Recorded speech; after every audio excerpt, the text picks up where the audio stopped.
Perfecto, pues buenos días nuevamente y gracias por aceptar la grabación, que creo muchos de los conocimientos que a veces se vierten se olvidan y entonces las grabaciones nos sirven para poder recordar aquellos puntos que en algún momento se nos van cuando tenemos expertos o expertas que trabajan un tema y que sabemos que no tan fácilmente podemos acceder a ellas o a ellos.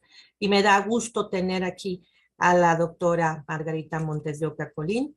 Ella es doctora honoris causa por el Claustro Doctoral Iberoamericano. Hizo la licenciatura en la FES Iztacala y eso nos da muchísimo gusto que sea de nuestra magna casa de estudios, en este caso de FES Iztacala. Ella tiene la maestría en docencia y administración de educación superior por el Colegio de Estudios de Posgrados de la Ciudad de México. Fue titulada con mención honorífica y actualmente está su tesis en proceso del doctorado en Ciencias de la Educación, también por el Colegio de Estudios de Posgrado de la Ciudad de México. Entonces, casi ya la tenemos como colega doctora con nosotros. De todas maneras, pues su doctorado honoris causa por tanto trabajo que hace, en este caso hacia la comunidad, pues la pone en un alto nivel y de estima para todos y todas las que lo conocemos. Ella está teniendo un campo de acción muy fuerte en el ámbito del psicodiagnóstico, trabaja toda la cuestión de test psicométricos y proyectivos y además está en el ámbito de la psicología forense, ¿no? Como toda la parte de peritaje.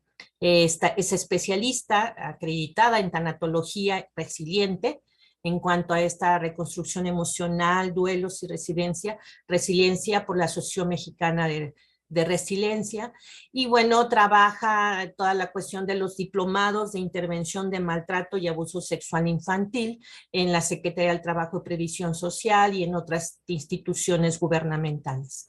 Actualmente es la directora general de Servicios Integrales de Psicología y Perspectivas Interdisciplinarias, que es una sociedad, una SC, y es la responsable del diplomado de pruebas psicométricas y proyectivas en la Facultad de Estudios Superiores Iztacala, tanto presencial como a distancia, y bueno, para nosotros es un orgullo tenerla en Iztacala como ponente y participante siempre, ¿no?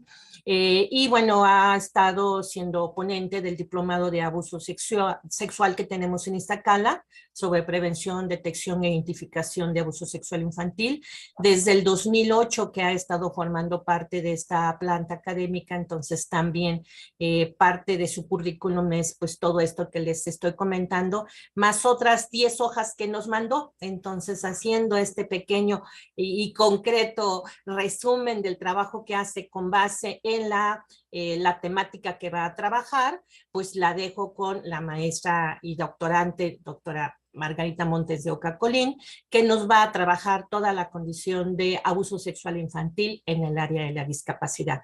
Que bueno, he sido maestra en educación especial por mucho tiempo y bueno, esto, ella ha usado nuestros libros de Iztacala, todos los manuales que nosotros hemos hecho de trabajo de prácticas, ella lo ocupa en la universidad particular donde da esta clase, entonces también es un honor que nuestro trabajo también le sirva a ella en su docencia a nivel universitario. Entonces, bienvenida amiga, es toda Muchas tuya gracias, la muchas audiencia. gracias. Pues buenas tardes a todos y gracias Alba y doctora Irma por la invitación. Voy a compartirles mi presentación. Voy a comenzar a platicar con ustedes. Yo quisiera hacer esta conferencia interactiva cuando ustedes, desde luego la doctora lo mencione, podrán hacer preguntas y bien, no solamente preguntas, sino también aportar, ¿no?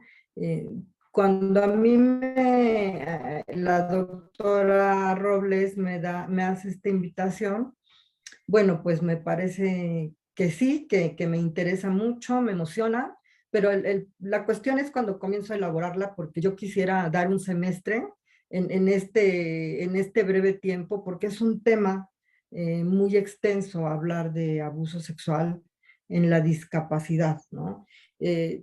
Voy a basarme mucho en mi experiencia de 11 años como encargada de las materias de educación especial en una universidad particular durante 2 semestres. Cada grupo lleva dos semestres de educación especial y efectivamente los textos de la doctora Albaluz y colaboradores son los textos de nosotros, ¿no? Porque son textos muy completos y me parece que la educación especial no podría ser pensada ni contemplada de otra manera sobre todo para los estudiantes que no tienen estas bases.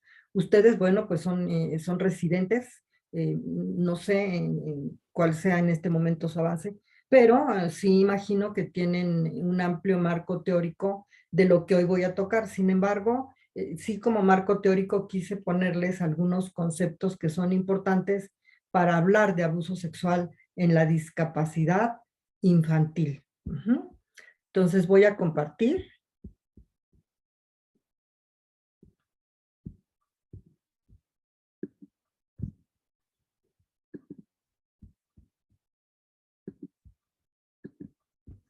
Ya no los voy a ver. Si me pudieran apoyar, si alguien necesitara preguntar o expresar algo, complementar, no los voy a estar viendo, entonces Y no te preocupes, yo te aviso. espero de ese apoyo, por favor.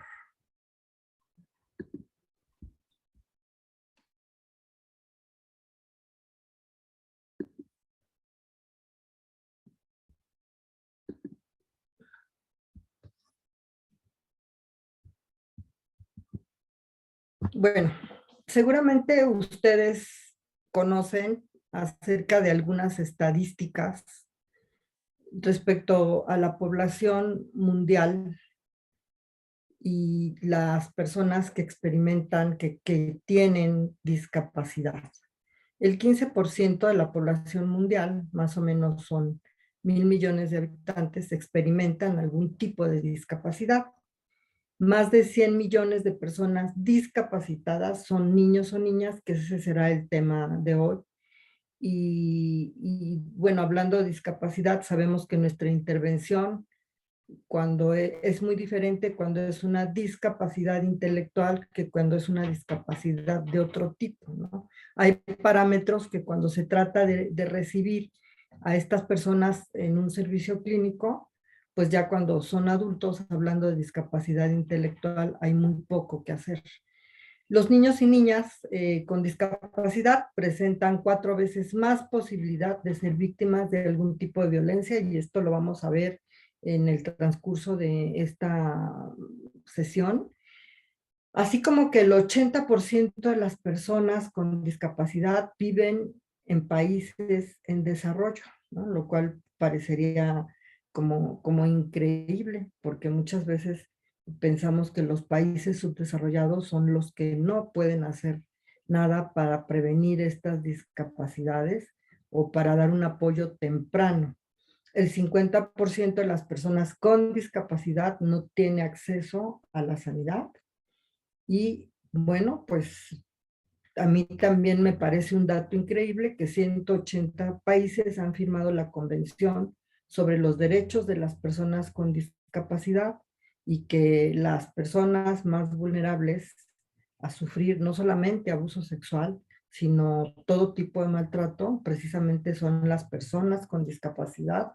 Nosotros lo vemos, si nos vamos simplemente a lo cívico, que no se respeta las rampas para personas con discapacidad, que hay muchas todavía escuelas en donde no hay elevadores para alumnos que tienen que utilizar silla de ruedas o que usan bastón con mucha dificultad para caminar y tienen que subir varios pisos para tomar una clase. Bueno, 7 de las metas de los Objetivos del Desarrollo Sostenible, que es parte de la agenda del 2030, se refieren explícitamente a las personas con discapacidad. Y todo esto, ¿por qué? Como preámbulo, ¿no? Pues porque la situación de las personas con discapacidad, sobre todo en nuestro país, todavía deja mucho que desear, aunque hay esfuerzos individuales o de asociaciones que muchas de las veces son asociaciones civiles, pues realmente la respuesta del gobierno para que fuera un programa poblacional general no es tal. Entonces, quiero empezar pues brevemente porque es algo que ustedes dominan, por tener como en una parte muy clara y sencilla, que es la discapacidad. De acuerdo a la Organización Mundial de la Salud, pues la discapacidad es un fenómeno complejo que nos va a reflejar una relación estrecha y al límite entre las características del ser humano y las características del entorno en el que vive. Hay una clasificación de acuerdo a la Organización Mundial de la Salud que tiene que ver con el CIF. El CIF es internacional y se refiere a condiciones de discapacidad y de salud. Es considerada también en este punto por la OMS el CIE, actualmente es el CIE 11, que es una clasificación también internacional de enfermedades, y ambas son importantes para la familia de clasificaciones internacionales, ¿no?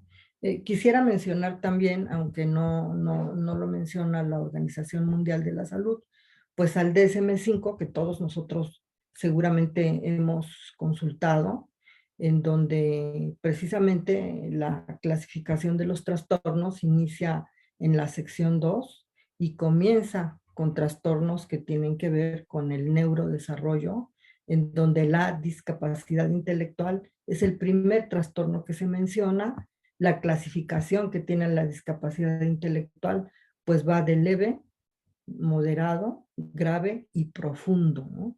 Y nos da el DSM-5 tres condiciones importantes para considerarlo como un trastorno. La principal, sobre todo refiriéndose a cuestiones que tienen que ver con funciones ejecutivas, son deficiencias en estas funciones intelectuales, como lo son la abstracción, el razonamiento, la resolución de problemas.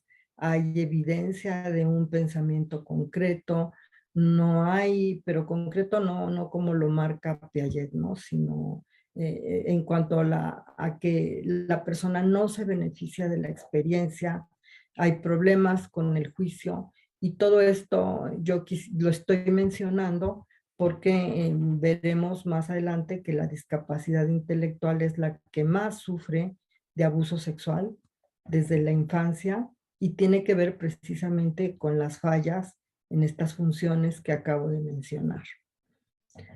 De acuerdo a la Organización de las Naciones Unidas, pues la discapacidad incluye a las personas que presentan deficiencias físicas, mentales, intelectuales o sensoriales a largo plazo y que cuando interactúan con el entorno encuentran barreras que pueden impedir su participación plena y efectiva en la sociedad en igualdad de condiciones con los demás ciudadanos. En la Convención Internacional de los Derechos de las Personas con Discapacidad se dispuso que el término adecuado para referirnos a las personas de este grupo es personas con discapacidad o personas en situación de discapacidad. Generalmente escuchamos el concepto y no sé si más tarde ustedes quieran opinar al respecto de personas con capacidades diferentes, ¿no? Y al respecto pues se ha generado polémica.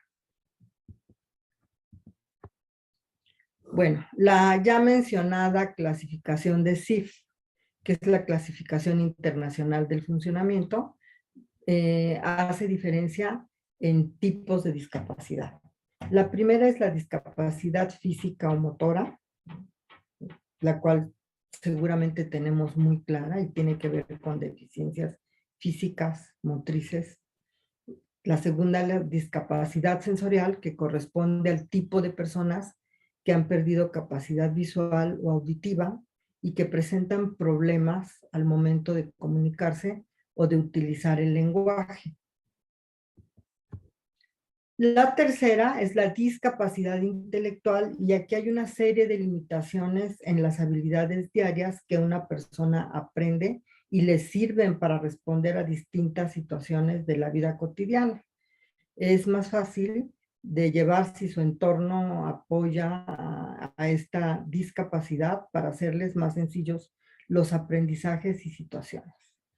Y entonces, como lo había mencionado al principio, las personas que tienen esta discapacidad se les dificulta aprender, comprender y en muchas ocasiones comunicarse.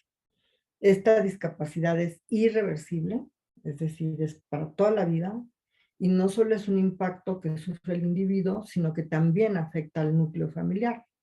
Aquí es importante mencionar que la discapacidad intelectual no significa que las personas estén enfermas. Son personas que, al igual que nosotros, a mí me parece aquí importante señalar, sobre todo sienten, ¿no? También se motivan, también tienen sueños, también tienen metas.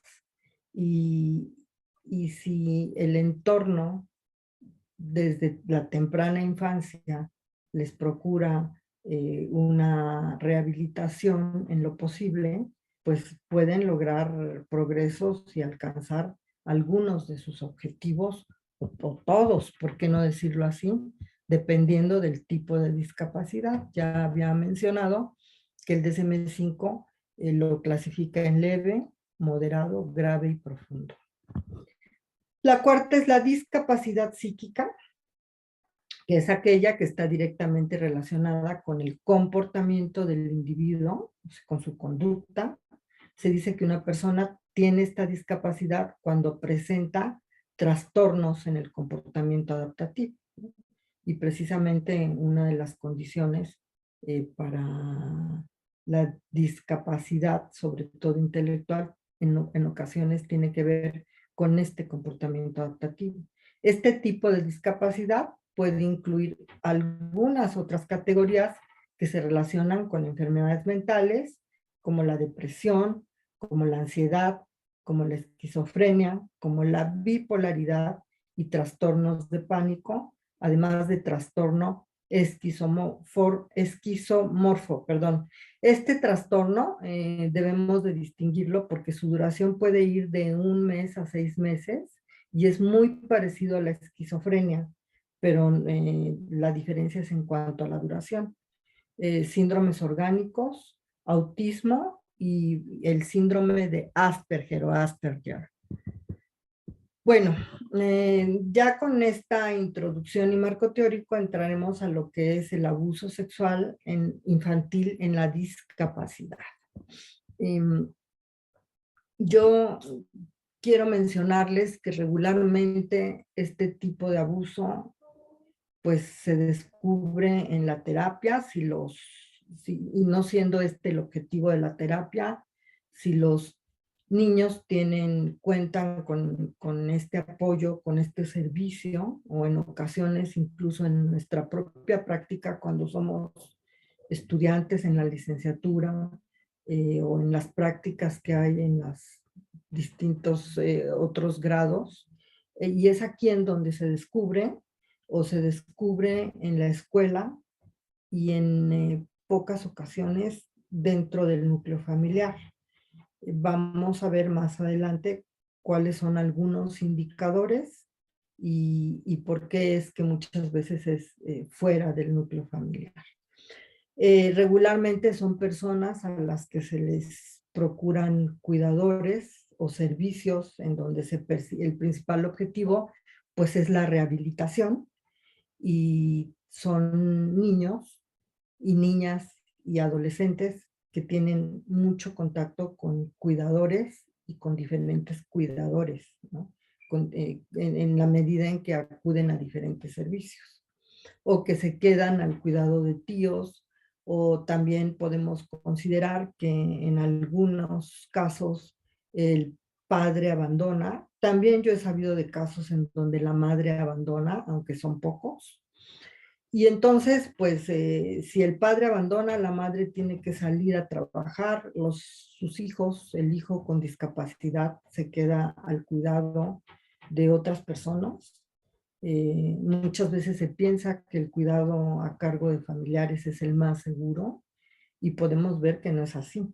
Yo puedo comentarles que una de las personas que nos llegó a servicio, al servicio de la práctica que tienen los alumnos, es un jovencito, ya tiene esto varios años, cerca de 7 años, que él hacía dibujos muy agresivos. Utilizaba muchísimo el color rojo, utilizaba armas y siempre había una cabeza tirada junto a sus dibujos. Los problemas con el lenguaje eran muchos, pero con el terapeuta que él tenía confianza, le comienza a preguntar de sus dibujos y él dice que es la cabeza de su papá. Y después de un tiempo de esfuerzo, pues él también menciona su voluntad de querer cortarle la cabeza a su papá. Cuando se habla con la mamá, bueno, la mamá dice que sí, que ella tiene que mandar a sus hijos. Ella se vino de Cuernavaca para la ciudad y tiene que mandar a sus hijos cada por lo menos 2 semanas a ver a su papá para que les dé dinero, y que su papá ha abusado sexualmente y ha violado a todos sus hijos. Ella tenía 5 hijos, pero al que más mandaba llamar y el que más quería que fuera a pedir el dinero, pues era a este joven con discapacidad intelectual, que había sido en múltiples ocasiones violado por el papá. Nosotros sabemos que tenemos la obligación pues de denunciar. Entonces la primera invitación es con la mamá, pues no, o sea, nos dijo que sí, pero no volvió jamás al servicio, ¿no? Teníamos sus datos, su dirección. Desde luego sí fue necesario que diéramos parte de este delito. Los datos que ella nos dio eran falsos, los datos que nos dio de registro, y todo esto va haciendo que sí era una casa en donde ella había vivido, pero no era la casa en la que vivía en ese momento, ¿no?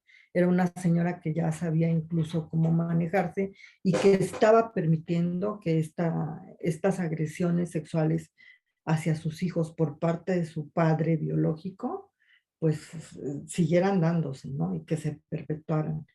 Entonces, como ese, otros muchos, al igual que conductas hipersexuadas que nos dan dato de esto, ¿no? Entonces, pues abuso sexual infantil tiene que ver con la interacción de un adulto que ejerce poder o control sobre niñas, niños y adolescentes para su propia estimulación sexual, y en ocasiones no solamente es con un solo niño, sino pueden ser varios niños. Puede existir o no el contacto físico, y esto se refiere porque a veces únicamente son exhibiciones, ¿no? O poner que exhiba su cuerpo o que les ponga a ver pornografía, y no los toca. También se considera abuso sexual cuando quien ejerce este poder o control sobre un niño o niña de mayor edad es quien ha agredido a alguien más pequeño, pero pues para esto la ley es muy específica. Hay diferencia de edades y mientras son niños, a veces, aún siendo niños sin discapacidad, sobre todo cuando son muy pequeños, la curiosidad se entiende como parte del desarrollo. Entonces, para que nosotros podamos hablar y comprender claramente lo que es el abuso sexual infantil, debemos de tener muy claro los tipos de desarrollo, ¿no? O sea, debemos de conocer las etapas de desarrollo en cuanto a lo que es cognitivo, lo que es social, lo que es emocional, lo que es psicosexual y también lo que es moral.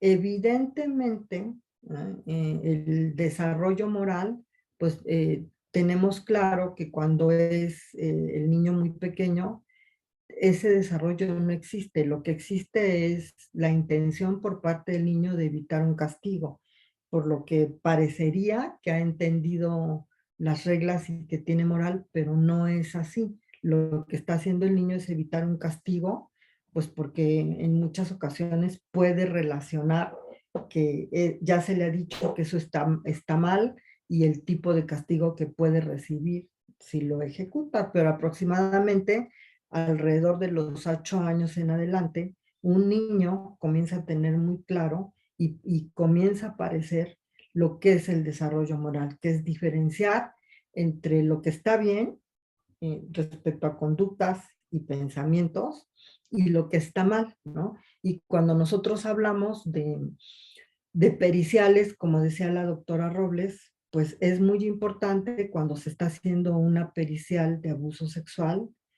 también checar el desarrollo moral de los niños en general, ¿no? Cuando hablamos, por ejemplo, de discapacidad intelectual, es muy complicado mencionar desarrollo moral precisamente por esta eh, incapacidad que en ocasiones hay de razonar, ajá, y de beneficiarse de la experiencia. Bueno, esto se ve un poco largo, es largo, pero me pareció muy importante de ponerlo tal cual, porque tiene que ver con un protocolo de la Secretaría de Educación Pública para la atención y prevención de la violencia sexual en las escuelas de educación básica y escuelas de educación especial. Y habla de que la ejecución, el delito de abuso sexual, comprende actos sexuales sobre niños y niñas en los que el agresor muestre, exponga o exhiba sus órganos genitales. Esto nos va a dar un panorama más amplio de todo lo que ya hemos visto como marco teórico, o bien que lo obligue a observarlo o a ejecutarlo. Este delito se agrava cuando se ejerce violencia física o moral, o si se comete en contra de dos o más personas, cuando el agresor también es una persona de confianza de la persona que está siendo agredida. Entonces, el delito se agrava. Igualmente, hablando de este protocolo, hay actos que pueden llegar a constituir violación, sobre todo cuando el agresor introduce su pene en el cuerpo de una niña o niño menor de 12 años por vía anal, vaginal o bucal. A veces hay esta confusión de pensar que si el pene se introduce en la boca, no se debe de considerar como tal, ¿no? O bien si introduce cualquier elemento, instrumento o parte del cuerpo humano distinto al pene. Por ejemplo, les introducen plumas, les introducen el dedo, es muy común el dedo, y todo esto es con fines sexuales. A veces son otros objetos, a veces son objetos que tengan punta, a veces eh, nos asombraría como la creatividad del agresor. En alguna ocasión, en una pericial que yo llevé a cabo, la mamá salía a trabajar y el papá era taxista. La niña se le había detectado una discapacidad, era bebé y era cuidada por la abuela materna. Entonces el papá como que pasaba mientras andaba ruleteando, pasaba a ver a la niña y le decía a la abuelita, yo la cuido. Y en una de esas que la abuelita pasa, ve que la tiene sin pañal, que la tiene abierta de piernitas y que está jugando con monedas en su vagina y le alcanza a meter parte de la moneda a la niña y se lo hace como juego. Y la niña se está riendo, ¿no? Entonces, no solo es eso, la mamá dice, también alguna vez, sí, también alguna vez que la bañó, la niña gritó y lloró muy fuerte y yo entré y él estaba sentado en la regadera y tenía a la niña encima y cuando se la quité la niña se hizo popó. La llevé con una enfermera de pediatría, dice la mamá, y la enfermera me dijo que no me hiciera tonta, que yo sabía lo que había pasado, ¿no? Pero todavía la mamá quería jugarle al, no estoy muy segura, y quien hace la denuncia es la abuelita. Entonces, todas estas conductas se engloban en el concepto de abuso sexual utilizado internacionalmente. Sin embargo, en nuestro país existen tipos penales que protegen el libre desarrollo de la personalidad cometidos contra niñas, niños y adolescentes o en personas incapaces que dependiendo de la entidad federativa y la forma de la comisión del hecho, pueden ser violación, abuso sexual, acoso sexual, estupro, incesto, pornografía, entre otros, ¿no? Bueno, y para la tipificación legal de estos mismos, la autoridad competente, que regularmente es el Ministerio Público, ahora llamado fiscal, verifica la existencia de la descripción de cada delito. Aquí es muy importante el código de acuerdo a la entidad y también nos regimos por un código federal. Entonces, bueno, para la SEP esto es muy importante y sobre todo la SEP está contemplando que el abuso sexual infantil ocurre dentro de las escuelas, ¿no? Porque también los niños pasan mucho tiempo en las escuelas y hablando de discapacidad, se está contemplando también a las escuelas de educación especial. Pues generalmente en las escuelas de educación especial pueden ser acusados de este tipo de delitos, pues los conserjes, algunos maestros, por ejemplo, en alguna ocasión yo tuve conocimiento del maestro de computación que se sentaba a los niños pequeños con discapacidad intelectual en las piernas y mientras les estaba enseñando la computadora, pues les metía la mano en su pantalón y en su truza o en su faldita y en su pantaleta y les acariciaba los genitales.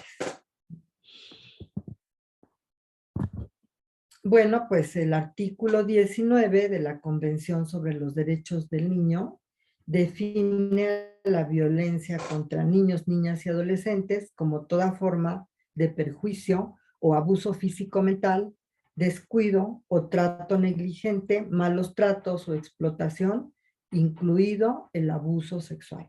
Y aquí el abuso sexual se puede entender también como violación y también como otras formas de violencia contra la niñez y la adolescencia. Bueno, el abuso sexual es uno de los actos delictivos más frecuentemente cometidos contra menores. Y la edad aproximada, una media de edad aproximada para la primera agresión, se ha encontrado que es entre los 7 y 8 primeros años de vida. Sin embargo, ha habido en el Estado de México, específicamente en la zona de Santa Mónica, hace muchísimos años, por ejemplo, una guardería particular muy elegante por fuera, también los dueños muy bien presentados, en donde el dueño de la guardería, él abusaba de bebés de pocos meses de edad, ¿no? Y las mamás se dan cuenta porque comienzan a platicar y los bebés siempre estaban rosados y muy lastimados del recto, ¿no? Aquí, pues como en muchas ocasiones ocurre, la esposa lo ayuda a escapar y actualmente el señor sigue prófugo. Entonces, de acuerdo a la Organización Mundial de la Salud, el abuso sexual se comete de 4 a 6 veces más en menores de edad que tienen algún tipo de discapacidad. Algunos otros estudios nos revelan que dos de cada 3 personas que tienen discapacidad y son niñas y otros cada 3 chicos son discapacitados, son víctimas de abuso sexual. Y que la mayor incidencia se va a dar en los niños que tienen discapacidad intelectual, o sea, los menores que tienen un retraso mental. Lamentablemente, pues nosotros luchamos con el mito de que las personas con discapacidad intelectual inventan, ¿no? Y entonces la credibilidad cuando hay una denuncia de este tipo es muy baja. También se dice que suelen confundir la realidad.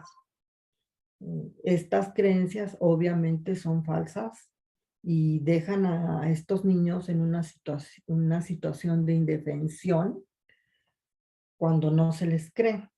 Aquí hay, sobre todo en la discapacidad intelectual, es muy común que el perito de la defensa trate de tirar la denuncia mencionando que el niño se confundió, que no cuenta precisamente con un nivel de inteligencia que permita reforzar el dicho de lo que está diciendo, cuando no hay, por ejemplo, ningún tipo de testigo, pues la situación es peor para estos pequeños. Es mucho más difícil que un niño con discapacidad se percate de lo que le está ocurriendo. Ujú. Y como algo anormal, es más difícil que lo tome como algo anormal. Si lo hiciera, en caso de que tuviera elementos para hacerlo, pues es más difícil también que pueda defenderse y que lo pueda contar. Yo, por ejemplo, cuando he trabajado con niños con síndrome de Down, pues en ocasiones mis alumnos se desesperaban mucho porque decían, es que en esta sesión estuvimos trabajando un color, por ejemplo, ¿no? Y salimos y salgo feliz porque le digo a su mamá, a ver, su hija le va a decir qué color hoy aprendimos y ya se sabe. Y salimos con lo que estuvimos trabajando y era el rojo y dice amarillo, ¿no?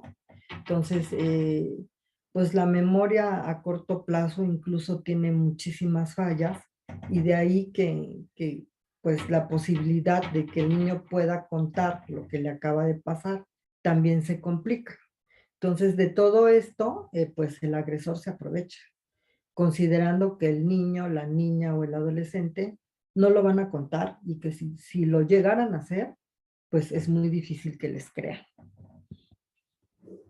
Socialmente, nosotros en la mayoría tenemos una idea errónea, ¿no? Creemos que el abuso sexual a una persona con discapacidad, si se dio, no produce un trauma como cuando no existe la discapacidad, pues solamente por el hecho de que el niño no se da cuenta y además de que lo va a olvidar muy rápido.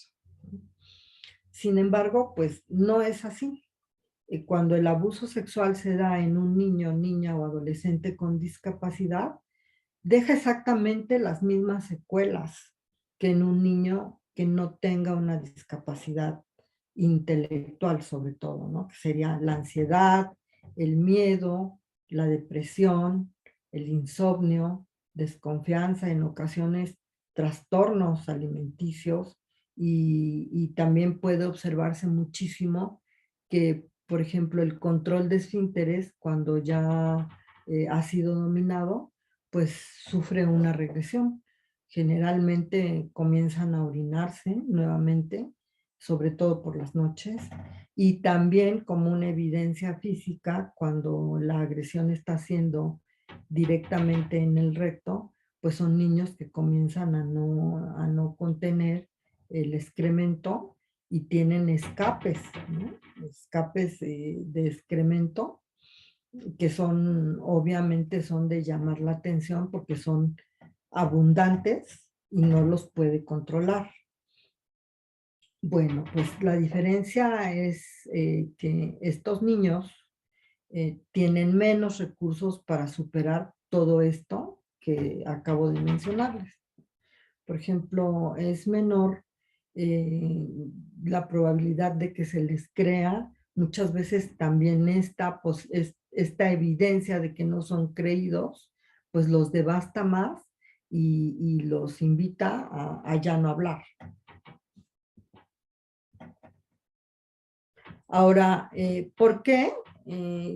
Son niños que están más expuestos cuando hay una discapacidad. Como yo mencionaba en un principio, estos niños requieren de más ayuda para su higiene personal y su cuidado físico. Entonces, el riesgo del abuso sexual se incrementa porque hay mayor acceso a su cuerpo, ¿no? Cuando se le ayuda, cuando se le limpia. También esta parte de tener varios cuidadores y que frecuentemente estos cuidadores son cambiados, ¿no? También, por otra parte, existen el hecho de que con tantos cuidadores, el niño discapacitado tiene mayor dificultad para diferenciar entre extraños y conocidos. Así también como dificultad para diferenciar entre contactos físicos permitidos o no. Y también que este contacto físico eh, difícilmente puede ser reconocido por el niño como un abuso. Bueno, pues cuando el abuso produce dolor y cuando deja secuelas, hay mayor posibilidad de que otros cuidadores se percaten o la misma familia. Cuando la discapacidad que el niño tiene ha afectado el lenguaje, pues es mucho más difícil, si no es que imposible, que el niño lo cuente, que lo manifieste, ya que su propia discapacidad no se lo permite, además de que también el ser cuidado por tantas personas tan diferentes y con diferentes estilos, en muchas ocasiones lleva a que estos niños presenten una conducta de sumisión y de obediencia extrema hacia los adultos que los cuidan, porque también muchas veces los padres esto lo inculcan, ¿no? Que tiene que obedecer, que no quiere quejas, que es lo primero que va a preguntar. Entonces, la obediencia está mal entendida y llega a ser sometimiento. Al igual y de manera muy importante es que se hace una dependencia emocional del cuidador, y esto es algo que muchas veces el agresor, cuando es el cuidador, lo aprovecha. Hay casos, por ejemplo, hablando de esta dificultad que tienen los niños para poder, niños, niñas y adolescentes, para poder discernir entre lo que es un abuso. Yo tenía a un niño, lo empezaba a evaluar a petición de la madre como paciente y él era evidente que tenía una discapacidad intelectual. Le iba muy mal en la escuela, no comprendía muy poco de lo que se le decía y reía mucho, reía mucho. Se ponía mucho en riesgo, buscaba mucho personas mayores con quienes estar. Por ejemplo, él estando en primaria, se pasaba al área de preparatoria y quería estar siempre con los de preparatoria. En una ocasión que la mamá está separada del papá, le presta, dice ella, le presté a mi hijo para que lo lleve al fútbol. En la noche era el fútbol, que desde ahí nosotros podemos ver también, ¿no? El juicio de la mamá. El niño iba a ir al día siguiente a la escuela, no estábamos en pandemia, eran clases regulares, y ella permite que vaya al fútbol a las 10 de la noche con el papá. Obviamente el papá ya no lo regresa y se lo lleva a su casa, en donde hay un abuelo del papá que tiene demencia. Y entonces también el niño reporta algo que el papá dice, ay, está hablando tonterías, no se le entiende, y también el papá lo aprovecha, ¿no? Porque el niño dice que no se durmió con su papá porque su papá se fue a dormir con su hermana, con la hermana del papá, y que a él lo mandaron a dormir con el abuelo. Y entonces el abuelo, el niño como no tenía pijama, se quita su ropa y se acuesta junto al abuelo en trusa.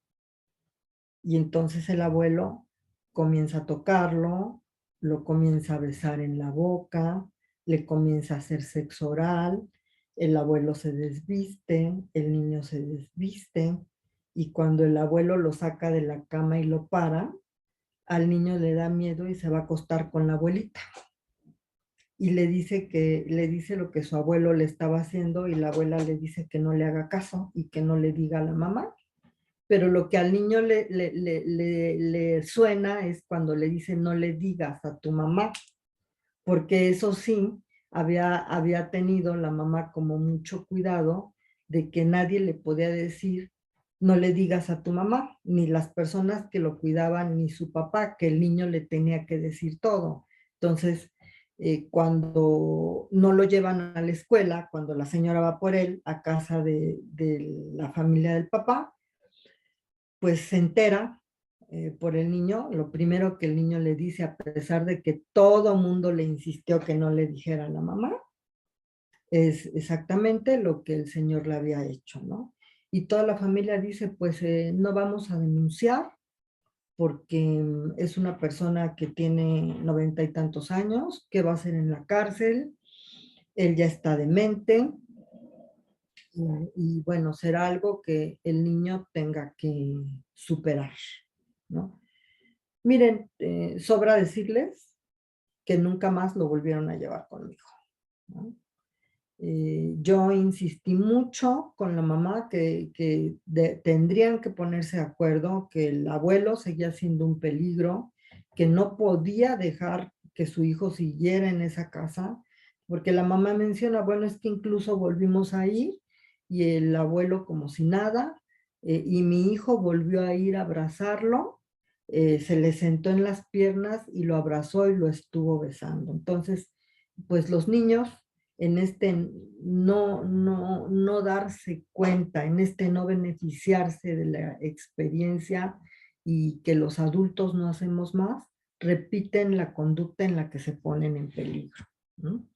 ¿Por qué un abusador elige a estos niños, a estas niñas o adolescentes que tienen discapacidad? Pues es muy sencillo y yo creo que ya hasta a algunos nos da risa cuando pensamos, ¿por qué no? Como de lo sencillo que es podernos contestar.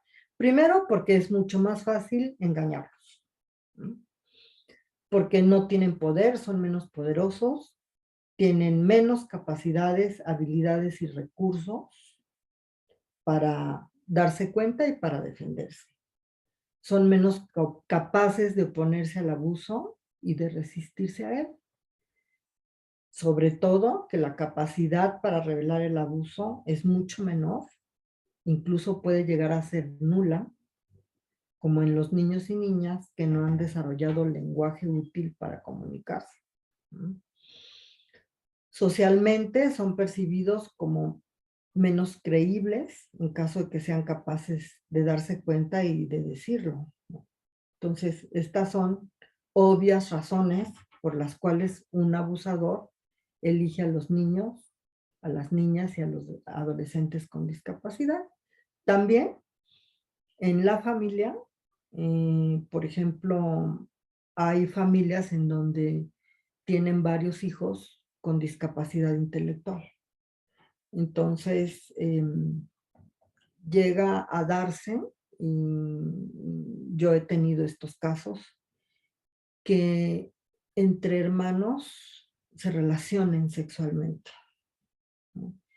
Regularmente hay un hermano varón que somete a la hermana con discapacidad o dos hermanos varones que tienen discapacidad que la someten, que ellos lo ven como algo divertido y que la joven, a pesar de tener discapacidad intelectual, sufre y tiene enojo por la forma en que es tratada por los hermanos y que los padres, cuando la hermana sale embarazada, curiosamente, y es gente obviamente que está en una comunidad, dejan que el embarazo llegue a término, pero curiosamente en el momento que se da el parto, el bebé se estranguló con el cordón y hacen incluso hasta entierros clandestinos de ese tipo de productos,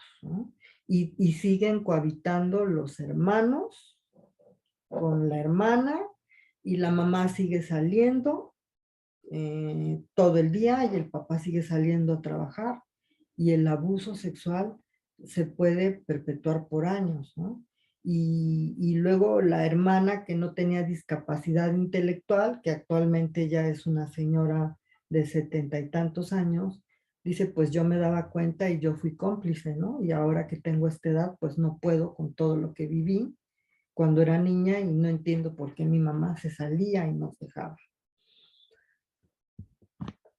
¿Qué hacer?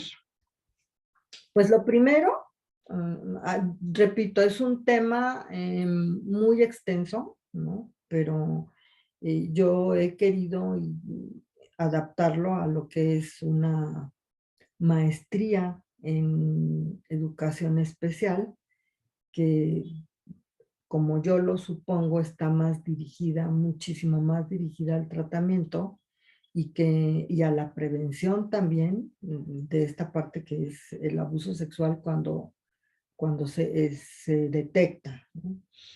Lo primero que tenemos que hacer es tomar conciencia como, como padres o como profesores de que el hijo o alumno o como terapeutas puede ser víctima de esta terrible experiencia, ¿no? Que puede ser, que se puede dar y que puede existir.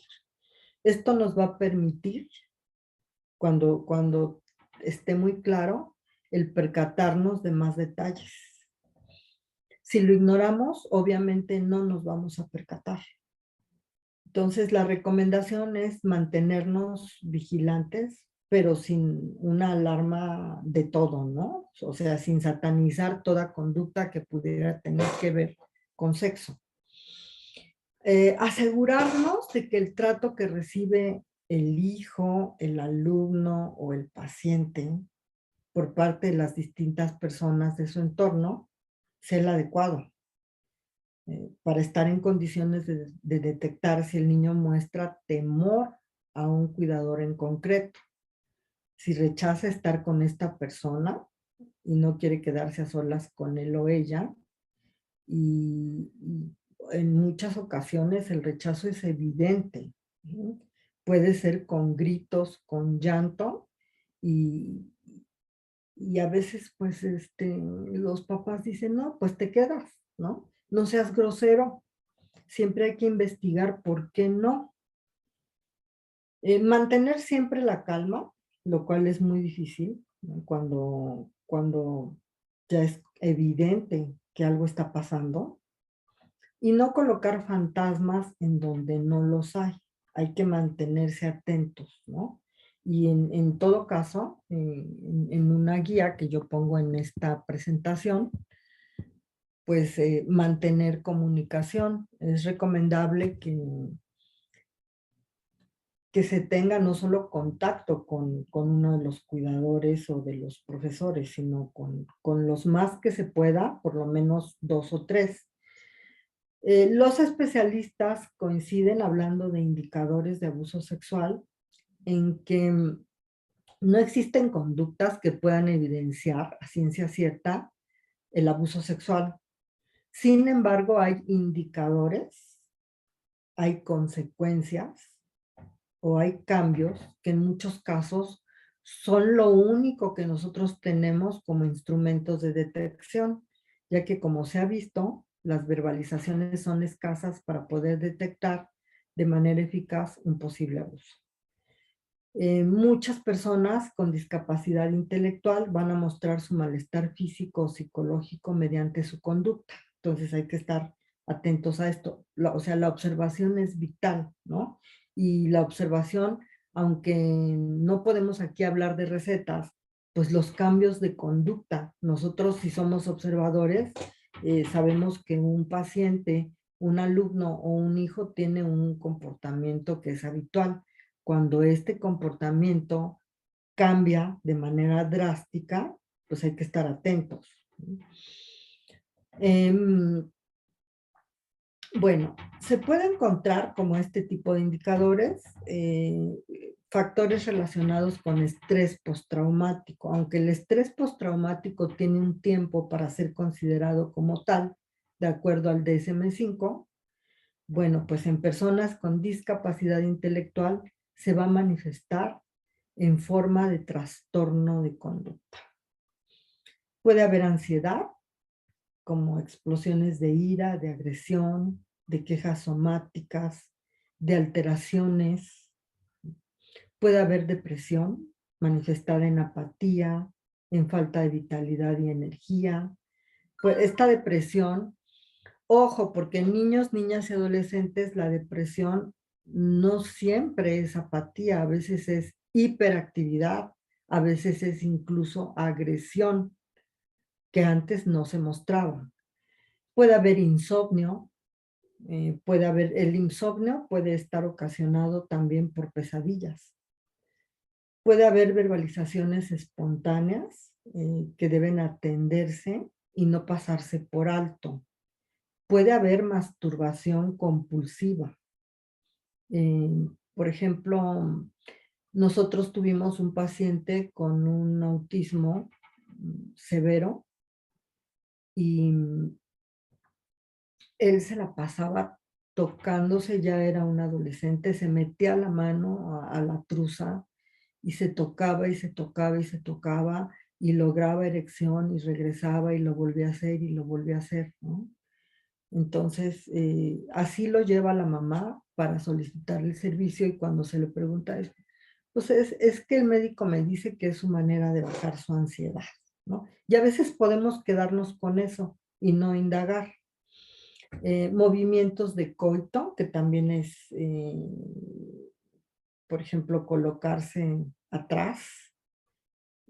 Eso es muy común también verlo cuando hay discapacidad intelectual y están teniendo abuso. Oler o tocar genitales de los adultos, conductas hipersexuadas y también, que no lo puse aquí, infecciones vaginales en las niñas.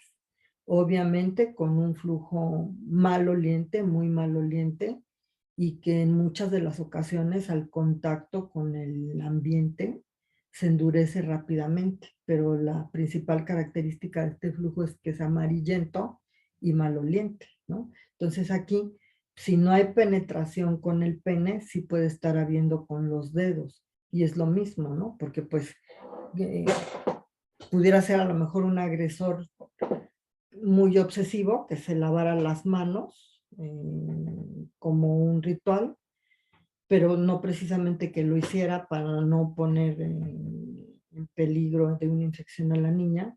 Y regularmente también cuando se introducen los dedos hay infecciones genitales o cuando también es el pene, ¿no? Son indicadores, y esto quiero decirlo por la práctica que nosotros hemos tenido recibiendo a estos niños por muchos años, sus dibujos. O sea, estos no son dibujos que yo haya conseguido de nuestros pacientes, son dibujos que son muy parecidos a los que hacen nuestros pacientes, porque los de ellos están en sus expedientes, ¿no? En donde, sobre todo, dibujos espontáneos. ¿Qué es un dibujo espontáneo? Es un dibujo que no tiene solicitud ni ningún tipo de instrucción para realizarlo. Estos dibujos los podemos encontrar en los cuadernos de los niños, ¿no? En las actividades que se les solicitan, y entonces pues nos dan evidencia de genitales. Por ejemplo aquí, no puedo darle un zoom, pero si ustedes pueden percatarse, la niña está escondida debajo de la cama y está llorando, ¿no? Dentro de los indicadores de abuso sexual en un dibujo de figura humana, pues las lágrimas, cuando dibujan lágrimas, ese puede ser un indicador. Sin embargo, siempre hay que tener muy presente el motivo de la evaluación o el planteamiento del problema cuando se trata de una pericial. Aquí tenemos muchos elementos, como en la casa, las ventanas altas, ¿no? Las ventanas altas o la ausencia de ventanas nos hablan de violencia, de algún tipo de violencia que está habiendo dentro de esa casa. Y si nos vamos a otros detalles más gráficos, las casas tienen formas fálicas, el techo de la casa tiene forma fálica, ¿no? Yo he trabajado con niñas abusadas sexualmente de edad preescolar, que sin tener discapacidad, después de todo el proceso que es el abuso, que es el abuso sexual, la denuncia, todo lo que se viene después cuando se hace la denuncia, dibujan mucho como la muñeca que está, la niña, el dibujo de la niña que está a la izquierda, con los brazos abiertos, con los brazos unidimensionales de palotes, dice Elizabeth Kopitz, y en una posición totalmente de inestabilidad, ¿no? Que es precisamente lo que ocurre. Aquí vemos encapsulado en donde está el agresor sexual y en donde está la niña escondida debajo de la cama, y es muy común que los niños que son agredidos sexualmente encapsulen sus dibujos. Es una manera de protección. Hay que tener cuidado porque también el niño que tiene hiperactividad suele encapsular algunas figuras, pero específicamente en el dibujo de la figura humana se ha demostrado que los niños que sufren abuso sexual o violación encapsulan su dibujo. Ahora, también el tipo de ojos que hace un niño en un dibujo, en una técnica proyectiva como es esta, ¿no? En ocasiones, en muchas ocasiones, ya es muy común que los ojos estén muy abiertos con una expresión de sorpresa cuando conocen al agresor sexual.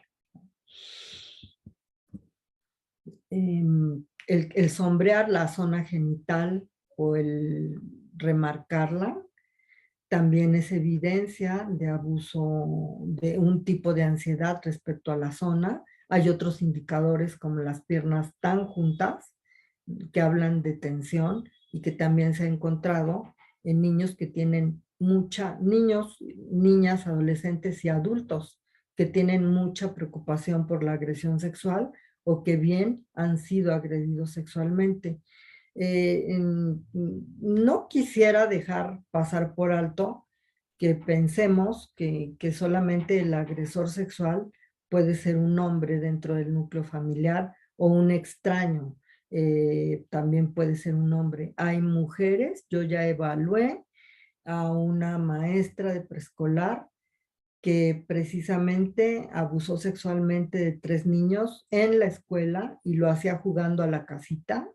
Y cuando yo la evalúo, ella me dice, lo primero que me dice como una muy buena distorsión cognitiva es que lo que yo tendría que ver que esos niños tienen problemas para entender, que no comprenden, que ella ya había dicho que tienen como un retraso, dice ella, y que las mamás nunca se preocupan por ellos. Curiosamente son a los que ella eligió, ¿no? Y tenía juegos de abuso sexual con ellos. Aquí podemos ver nuevamente elementos, ¿no?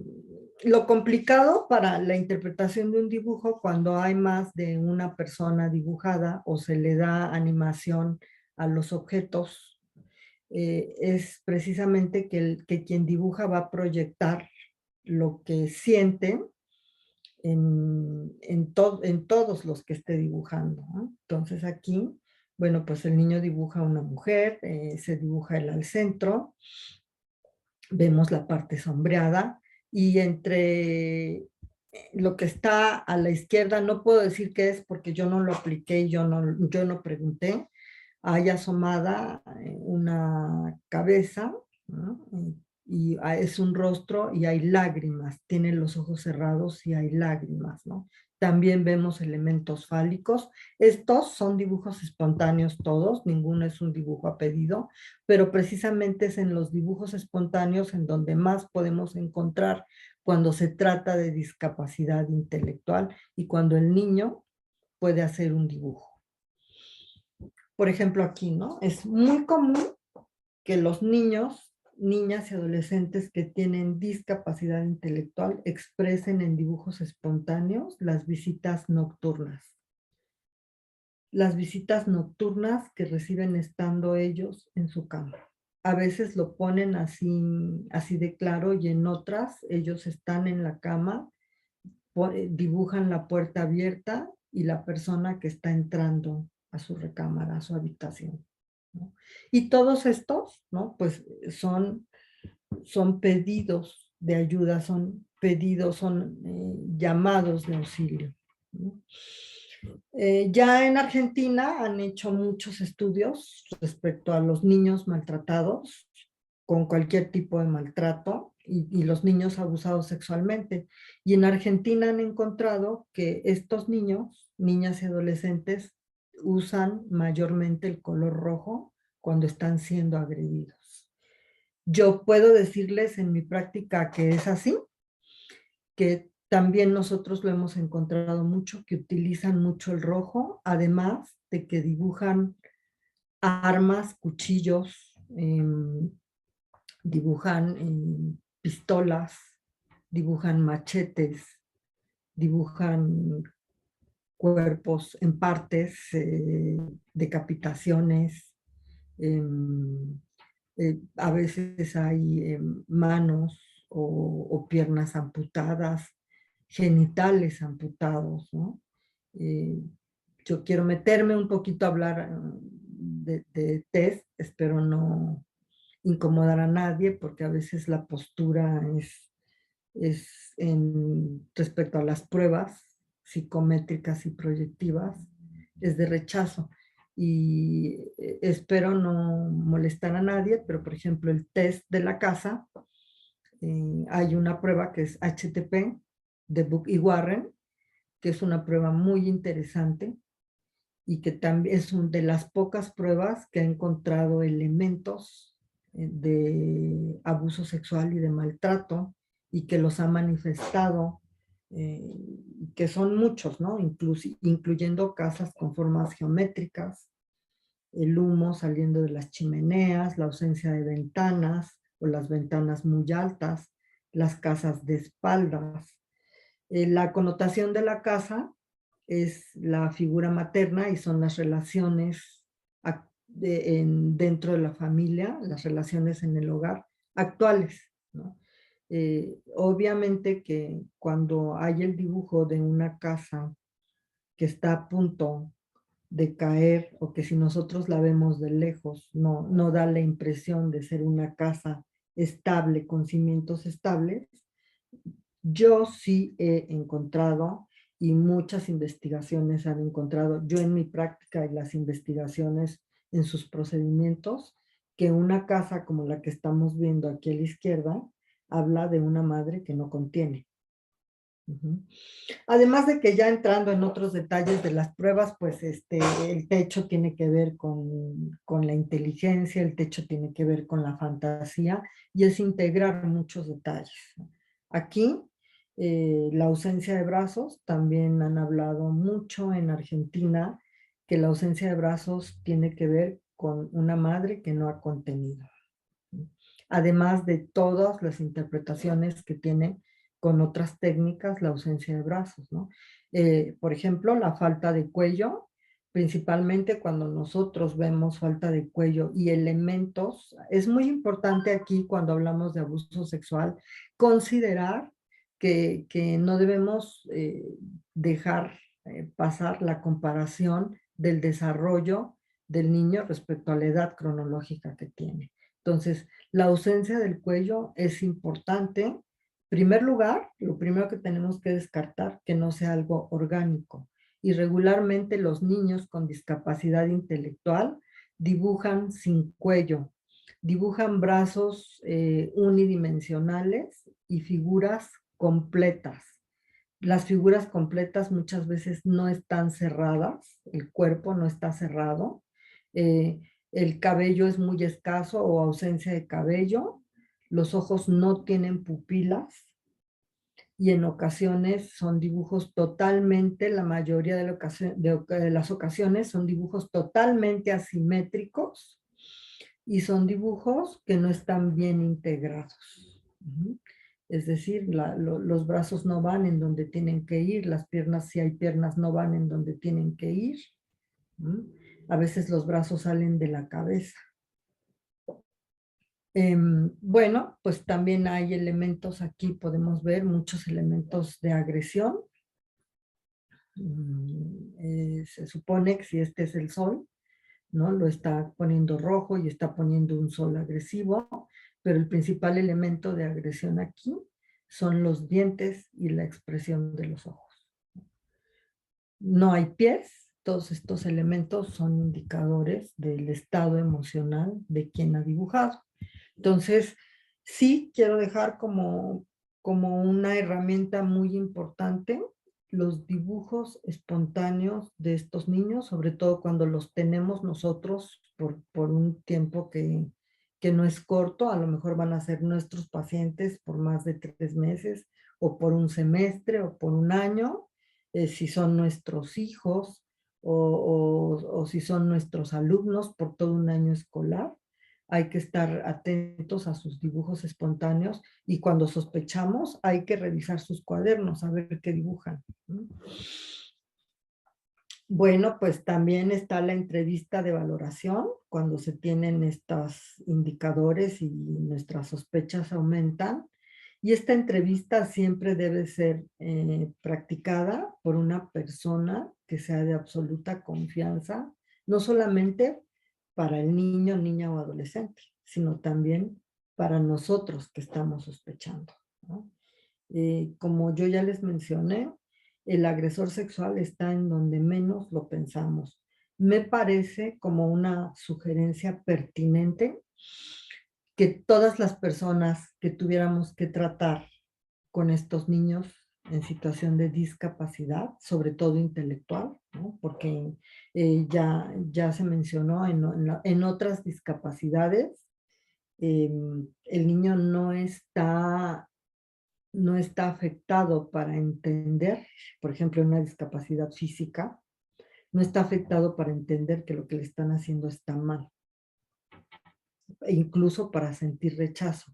Pero en la discapacidad intelectual es más frecuente que estos juicios y este razonamiento no se dé, ¿no? Entonces, es muy importante que todas las personas que estamos alrededor del equipo que atendemos, que tenemos contacto con estos niños, fuéramos evaluadas.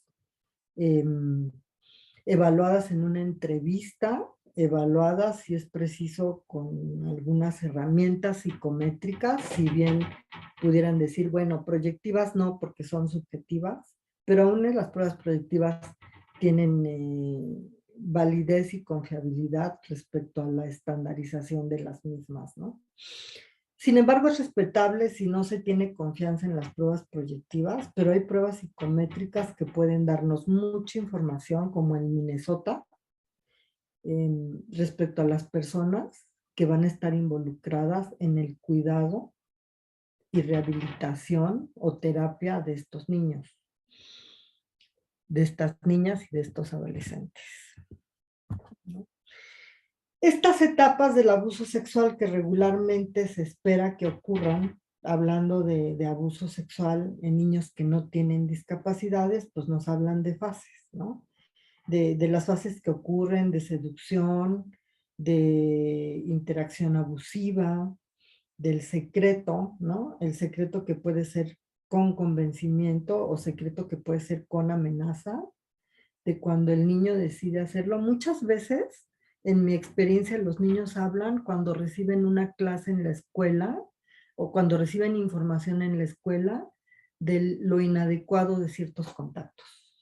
Entonces el niño se percata y lo dice, es el momento en el que lo dice. A veces lo dice a quien les dio la explicación, a veces llega y lo dice directamente a la mamá o al principal cuidador, ¿no?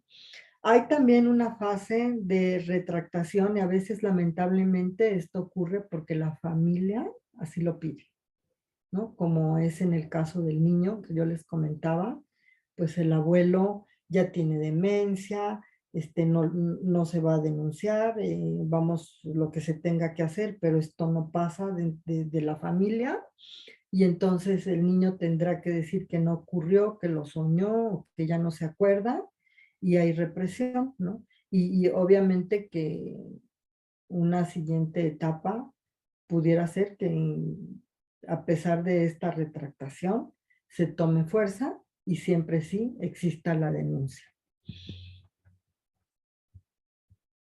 Bueno, pues no quisiera hablar ni extenderme mucho en cuanto a la prevención, solamente quiero mencionarles que dentro de todos lo que puede haber respecto a aconsejarnos sobre prevención, hay una guía que habla de que en primer lugar, esta guía es una guía que tiene un origen en Estados Unidos americanos, y que nos habla de que en primer lugar tiene que haber un consenso familiar respecto a cómo se va a prevenir el abuso sexual infantil en nuestros niños con discapacidad, ¿no?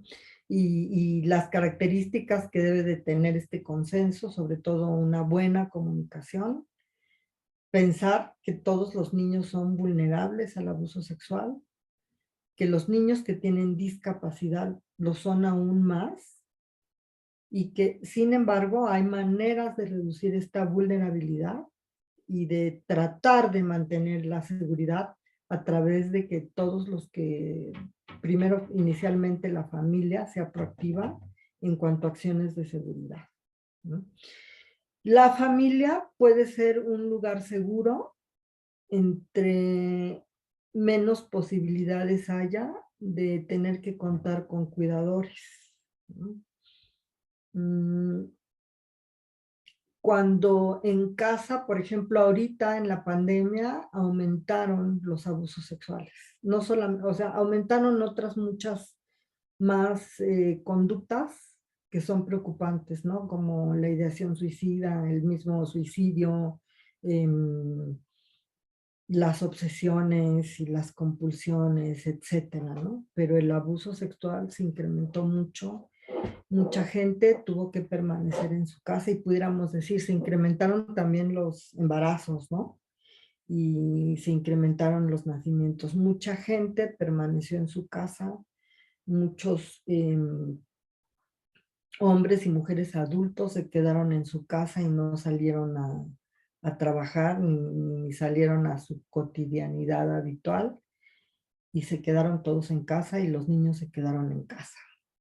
Y en muchos de los casos las casas no son lo suficientemente grandes como para tener privacidad. En la prevención, la privacidad de los niños es muy importante. Y la privacidad incluso hasta para bañarse, ¿no? Em, para cuando van al baño, cuando los tienen que limpiar, cuando los tienen que ser ayudados a que se hacen, a que se limpien después de que hacen popó, ¿no? O sea, lo ideal es todo este entrenamiento, podérselos procurar precisamente en programas de educación especial. Nosotros sabemos que existen algunos inventarios para evaluar habilidades básicas y las mismas deficiencias que encontramos nos hablan del establecimiento de un programa para intervenir con estos niños, ¿no? A los niños, o sea, no todo lo que se hace alrededor del abuso sexual infantil en niños, niñas y adolescentes con discapacidad está dirigido a los adultos. Se tiene que trabajar en lo posible y de acuerdo a las características particulares de cada niño con ellos, ¿no? Pero lo ideal es que ellos sepan decir no, que ellos tengan claro que sus genitales no se tocan, diferenciar caricias, ¿no? Que para bañarse se desviste en el baño y no en otro cuarto ni en la cama, que cuando está en el baño se cierra la puerta, que cuando se desviste se cierra la puerta, incluso ponerlo, nosotros sabemos que hay algo que se llama formación de conceptos, ¿no? Incluso ponérselos con dibujos, si es que no pueden leer, ¿no? Lo que sí está permitido y lo que no está permitido, de acuerdo también al tipo de discapacidad que ellos tengan. Y bueno, hablar del abuso sexual con los principales cuidadores, que tiene que ver con una guía que está en esta presentación y yo se las voy a dejar si ustedes quieren. Y estar de acuerdo, ¿no? Con los cuidadores de los niños, decirles cómo, cuáles son las reglas en nuestra casa, qué es lo que hemos fomentado y queremos que se mantenga, ¿no? Y compartir todo esto con los cuidadores de los niños y hablar sobre la conducta sexual también de nuestros alumnos, de nuestros hijos o de nuestros pacientes con sus padres o con quien se tenga que hablar, que tenga relación con su cuidado, ¿no? Establecer expectativas claras de ambas partes, cuidadores y familiares, identificar gente confiable para estos niños, niñas y adolescentes. ¿Y cómo vamos a saber que es confiable? Si nosotros observamos, vamos a ver quién es confiable para nuestro niño. Cuidado, ¿no? También aquí cuidado, porque hay agresores que son seductores. Y hay niños, yo me voy a atrever a decir algo que a lo mejor ustedes me van a linchar, pero mientras es niño, niña y adolescente y el cerebro está en desarrollo, el cerebro está en proceso de maduración, ¿no? Hay una discapacidad que tiene que ver con el juicio, que tiene que ver con el razonamiento. O sea, recordemos que el cerebro va madurando de atrás hacia adelante. Recordemos que los lóbulos prefrontales son los últimos en madurar y que esta maduración se puede dar, esta madurez se puede dar alrededor de los 21 y 25 años. ¿No? Entonces, en tanto estamos en desarrollo, hay algunas discapacidades y los adultos responsables de estos niños tendremos que estar atentos, ¿no? Hay algo que se llama en el ámbito forense el interés superior del menor. Y el interés superior del menor nos concierne a todos, no únicamente a los padres, nos concierne a toda la sociedad y todos quienes identifiquemos abuso sexual o quienes pudiéramos tener sospecha de esto, estamos obligados a intervenir o a denunciar. Las denuncias pueden ser de manera anónima en el DIF y yo me consta porque yo he hecho muchas y han sido anónimas. Y en verdad no se enteran quién hizo la denuncia, ¿no? O sea, a veces tenemos mucho miedo de denunciar porque no nos queremos meter en problemas. Pero cuando estamos trabajando con un material, entre comillas, tan delicado como son los niños, las niñas y los adolescentes, y más cuando hay discapacidad, la atención debe de ser toda, ¿no? Y el compromiso para denunciar debe de ser aún más. Entonces, bueno, también es importante prepararse para responder a los comportamientos sexuales de acuerdo al desarrollo del niño, niña o adolescente y para no alarmarnos, ¿no? Y para no pensar que todo necesariamente tiene que ver con un abuso sexual. También hay que hablarles acerca de su sexualidad como un componente muy importante de protección. Ellos necesitan información apropiada sobre las partes de su cuerpo, sobre los nombres correctos de las partes de su cuerpo, ¿no? Sobre lo que es cómodo o incómodo respecto incluso a la distancia de una persona y de otra. Hay un entrenamiento muy bonito que se hace con círculos y de diferentes colores y al niño se le dice, es el círculo más cercano a él, que él está en medio, incluso su fotografía, los nombres o fotografías de las personas que son cercanas a él y son confiables. Y como el círculo se va alejando del centro, ¿no? Se van poniendo las personas que no son de confianza. Y eso, por ejemplo, lo pueden tener ellos en un lugar visible, ¿no? Entonces, si el niño tiene preguntas, la niña o el adolescente tienen preguntas, no alarmarnos, hay que contestarlas, ¿no? Hay que asegurarnos que entendimos lo que nos preguntó. Los niños también, si nosotros somos cotidianos a ellos o somos sus padres, pues conocen bien nuestras expresiones de enojo, nuestras expresiones de preocupación. El tener una discapacidad no significa que no se percaten de ello, ¿no? Entonces hay que ser cuidadosos respecto a estas reacciones, tener recursos locales como saber en dónde hacer denuncias. Hay muchos en la Ciudad de México, ¿no? Sobre todo, pues, acudir a los ministerios públicos de la localidad y finalmente, pues, pensar, ¿no? Aunque el tema no es la inclusión, ¿no? Pensar si nosotros como sociedad incluyente, ¿no? Estamos considerando y está incluso pensado en una agenda para el 2030 el preservar los derechos de las personas con discapacidad.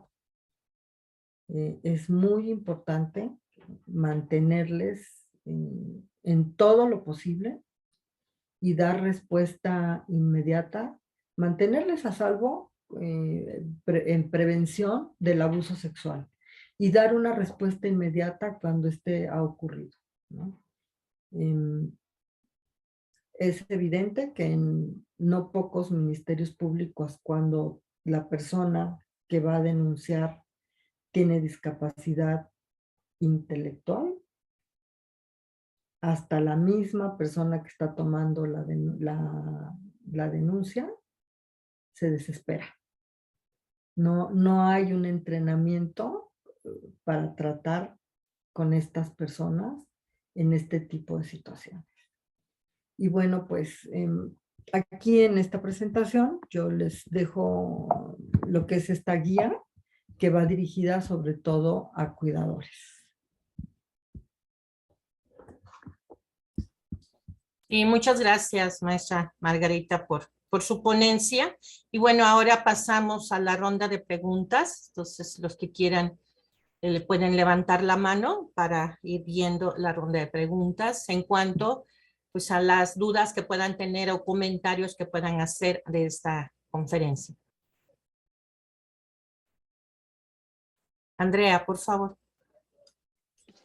Bueno, primero, gracias por la información. La duda que tenía era sobre la evaluación o las evaluaciones que se podrían tener con los cuidadores o con quienes vayan a trabajar con niños chiquitos, ya sea que tengan alguna discapacidad o no la tengan. Si yo quisiera trabajar con otros profesionales, ¿qué evaluaciones podría hacer para saber si son aptos o no, o si hay algún, pues como algún, no sé, factor de riesgo, hay algún signo de alarma antes de trabajar con ellos o contratarlos o no sé, algo así? Fundamentalmente tú debes de tener claro un perfil de las características, tanto en competencias técnicas que debe de tener esa persona, como las situaciones que tienen que ver con rasgos de personalidad. Entonces, primero es siempre muy recomendable una entrevista, ¿no? Y en esa entrevista, pues tú vas a poder constatar que sabe lo que dice que sabe en su currículum, porque a veces podemos nosotros presentar currículos impresionantes, pero cuando nos preguntan la experiencia no podemos describirla, ¿no? O nos emocionamos y pusimos de más, ¿no? Y, o sea, son fases. Una vez que pasó esa fase y que sí tienen los conocimientos, tienes que irte de manera muy importante a ver las características de personalidad que tú requieres, ¿no? O sea, fundamentalmente, ¿qué necesitarías tú para alguien que trabaje contigo? Hay que aplicar siempre una prueba de inteligencia. Esa no debe de faltar nunca. Quiero decir que cuando se trata de abuso sexual, muchas veces las personas que evalúan omiten la prueba de inteligencia, ¿no? Y es una parte muy importante porque algo que se afecta mucho con el maltrato y el abuso sexual precisamente también es la inteligencia, ¿no? Y entonces, no nada más la inteligencia hablando de un concepto global, se afecta la atención, la capacidad de poder atender, se afecta la memoria, ¿no? Incluso neurológicamente, hablando del abuso sexual, hay daño porque la amígdala está en alerta todo el tiempo. Entonces, bueno, la persona que tú vayas a contratar debe de tener estos conocimientos, ¿no? No es, o sea, no es que quiera llegar a practicar, porque pues practicamos cuando estamos en la escuela. Características de personalidad. Además de esta prueba de inteligencia, yo recomendaría muchísimo, hay otras pruebas, pero Minnesota para adultos, el Minnesota 2R, que te da 5 gráficas, ¿no? Y que te habla específicamente de escalas clínicas muy importantes que tienen que ver con psicopatología. La entrevista es vital, ¿eh? La entrevista o sea, la entrevista te va a llevar a decidir qué pruebas vas a aplicar, ¿no? Existen algunos otros inventarios, lo que yo te recomendaría es no repetir pruebas, ¿no? Yo personalmente, yo sí utilizaría pruebas proyectivas y no dejaría de utilizar el dibujo de la figura humana de Karen McCover, ¿sí? Complementaría con un test gestáltico visomotor, que es una prueba muy rápida que dependiendo la técnica con la cual la califiques, te va a dar aspectos de información que tienen que ver con lo orgánico, pero también te va a dar aspectos que tienen que ver con personalidad, ¿no? Y no sé si ustedes hayan tenido contacto con el test gestáltico visomotor, si lo conocen, ¿no? Es muy utilizado en educación especial. Son 9 figuras y la figura 8 está muy relacionada con agresores sexuales. La técnica de Hood para calificar gestáltico visomotor es la que da esta información que estoy mencionando. Recomiendo mínimo 5 pruebas, máximo 8 pruebas, pero la entrevista sí tienes que dedicar un buen tiempo, y algo que es muy importante es cotejar, si es posible personalmente, las referencias de trabajos anteriores.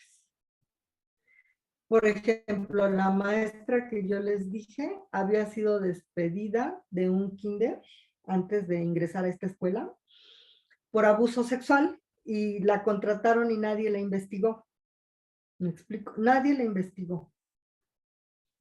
Entonces, es importante checar, ¿no?, las referencias y checar en los empleos anteriores que haya tenido y que sean relacionados con la actividad que tú quieres contratar. Muchas gracias. ¿No? ¿De qué? ¿Alguien más que tenga alguna pregunta o comentario, duda? Sí, Gisela, por favor. Gracias. Pues también agradecerle a la maestra Margarita pues, por toda esta información que nos ha aportado. Y mi pregunta es que, ¿cuál sería la ruta crítica a seguir una vez que nosotros identificamos a través de estas evaluaciones que el niño o niña ha sido abusado? Es decir, primero se le comunica a los padres y en dado caso se le da parte, por ejemplo, al DIF, o cuál sería como justo esta ruta posterior a la identificación de un abuso. Bueno, si nos ponemos como institución nosotros, ¿no? Desde ahí, y entonces tú detectas que esto está ocurriendo con uno de tus pacientes o de tus alumnos. Lo indicado es hablar primero con los padres. Generalmente, bueno, primero tú, por ejemplo, si tú no eres la directora, primero tienes que hablar con tu director. Le expones lo que tú sospechas o ya encontraste y el director seguramente querrá, ¿no?, cerciorarse para decir, o sea, por decir, no demos una falsa denuncia, una falsa alerta, ¿no? Y vamos a decir que ya lo tienen muy claro, que incluso el niño logra verbalizar y les dice lo que está ocurriendo. Bueno, pues es que si es la mamá la que lo lleva o el papá, o son los dos, y si se los dices, se lo van a llevar, o no van a volver, o incluso se van a enojar, porque suelen reaccionar así. Se puede hacer una denuncia al DIF, y repito, esta denuncia es anónima, ¿eh? Y de verdad sí es anónima. El DIF llega, presenta un citatorio, hasta que están allá les dice por qué, pero también indaga, ¿no?, alrededor de donde vive el niño. Y en cuanto ellos van, son motivo de evaluación, toda la familia. O sea, el DIF ya no los va a soltar. y el DIF tiene un contrato, tiene una relación muy íntima con ministerios públicos. Puede ser que así termine. Cuando es la mamá y la mamá no sabe, pues sí. Si tú eres, por ejemplo, la terapeuta principal o la docente, tienes que consultarlo con la directora y de manera conjunta, si la directora, de acuerdo a las políticas de la institución, así lo decide, hablan las dos. Tiene que ser hablar como muy organizado antes de hablar, sino no hablar por hablar, porque hay mamás que salen enseguida y son impulsivas y hacen otra cosa, ¿no? O se van, tienes que saber que cuando tú dices esto y se llega a una denuncia, te van a llamar, ¿eh? Te van a llamar terapeuta, te van a llamar docente o te van a llamar escuela. Te va a llamar el juez y tienes que ir. Y tienes que decir por qué dijiste eso o por qué escribiste eso. ¿Mm? Te tienes que presentar. Si no te presentas, hay consecuencias, ¿no? Y si tú te presentas, lo primero que te van a pedir es tu cédula profesional, por lo menos de licenciatura, ¿no? Porque estás ejerciendo. Entonces te van a decir, ¿no? Bueno, te identificas, dejas tu cédula. Puede ser tu cédula original o puede ser una cédula que esté notariada, registrada, y te van a interrogar en una audiencia. Una vez que están satisfechos con lo que has contestado y ya no hay más que preguntarte, te liberan. Pero siempre es eso, ¿no? Ahora, sí tenemos obligación de denunciar, ¿eh? Sí tenemos obligación. Como sociedad, como está en leyes, ¿no? Hay leyes para niños, niñas y adolescentes, hay leyes para víctimas, ¿no? Entonces sí tenemos que denunciar.